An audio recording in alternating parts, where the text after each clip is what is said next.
अकेले कौन जारी। किस्मत में जब कौनो होए नइखे पारी तो कौन काम के 14 फरवरी।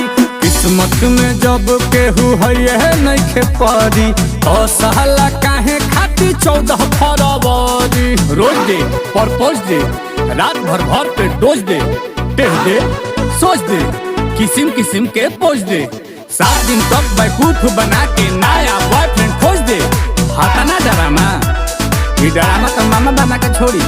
भाग में लिखल बा हमरा रहे के बांडा मन करे काशी जाके बन जाई पांडा।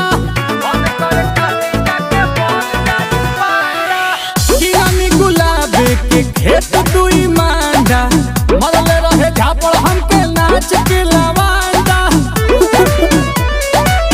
चढ़े के नमी